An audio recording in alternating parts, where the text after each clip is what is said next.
Polda Metro Jaya akan menggunakan ahli pendeteksi kebohongan atau poligraf dalam proses penyidikan dugaan pembunuhan anak bernama Dante yang merupakan putra artis Tamara Tiasmara. Dalam waktu dekat akan dilakukan pemeriksaan ahli poligraf dan kriminologi. Ini adalah wujud upaya kerjasama interprofesi yang dilakukan penyidik untuk membuat terang kasus ini, kata Kabid Humas Polda Metro Jaya Kombes Ade Ari kepada wartawan di Polda Metro Jaya. Ade Ari belum dapat memastikan, ahli poligraf hanya digunakan kepada Yuda Arfandi sebagai tersangka atau kepada para saksi lainnya. Yang jelas penentuan kerjasama atau kolaborasi interprofesi ini berdasarkan pertimbangan penyidik, untuk kepentingan pembuktian atas sebuah peristiwa pidana yang sedang disidik, katanya. Selain menggandeng ahli poligraf, pelibatan ahli lainnya juga dilakukan penyidik dalam mengungkap kasus ini. Ada ahli pidana, psikologi forensik, kedokteran forensik, laboratorium forensik, ahli siber, ahli gestur tubuh, orang yang memiliki sertifikasi renang, terang Ade Ari. Dante meninggal dunia usai berenang di kolam renang Taman Air Tirtamas, Pondok Kelapa, Jakarta pada 27 Januari 2024 lalu. Kabar kematian Dante pertama diumumkan ke publik oleh sang ibu, Tamara Tiasmara, pada 28 Januari 2024.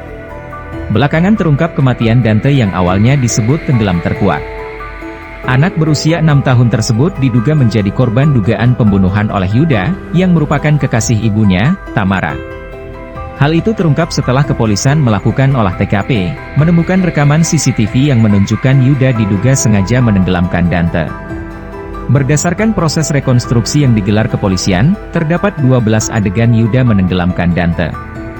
Rekonstruksi pembunuhan Raden Adante Halif Pramudityo alias Dante, 6, anak Tamara Tiasmara, oleh Yuda Arfandi diwarnai dengan spanduk dukungan yang terbentang di kolam renang Duren Sawit, Jakarta Timur.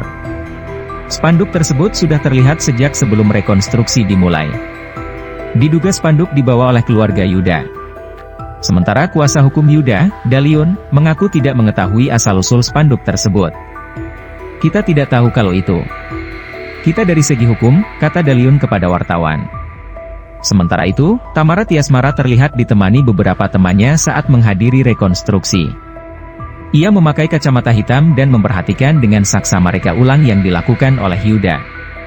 Rekonstruksi ini memperagakan 49 adegan, mulai dari kedatangan Yuda dan Dante ke kolam renang, hingga detik-detik Yuda menenggelamkan Dante.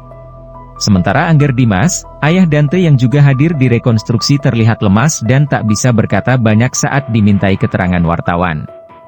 Akhirnya ia menyaksikan bagaimana Yuda Arfandi membenamkan putranya saat berenang di kolam renang Taman Tirtasmas, Duren Sawit, Jakarta Timur. Teman-teman nilai saja.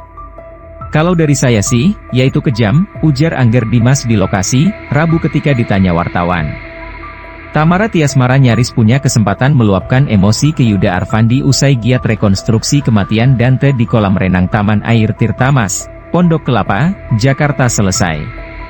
Kalau tidak ditahan manajernya, Tamara bisa saja sudah melabrak Yuda.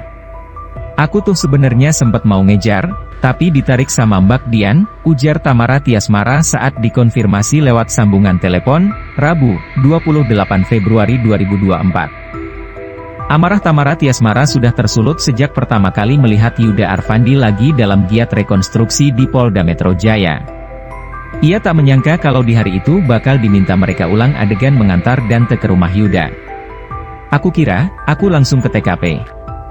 Ternyata pagi dikabarin kalau harus ke Polda dulu, ada TKP rumah.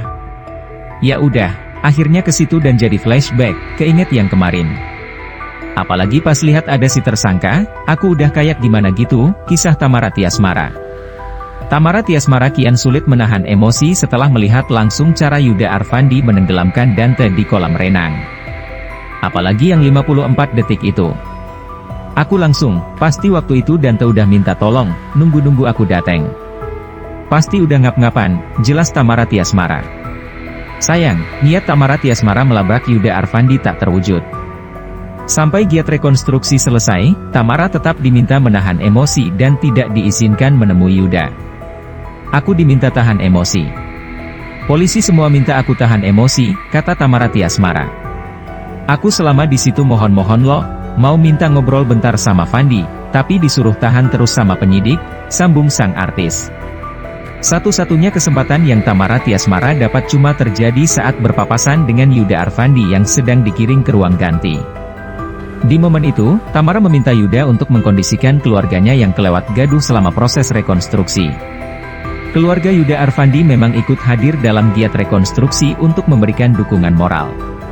Mereka membawa spanduk yang bertuliskan pesan dukungan serta pernyataan bahwa Yuda cuma difitnah.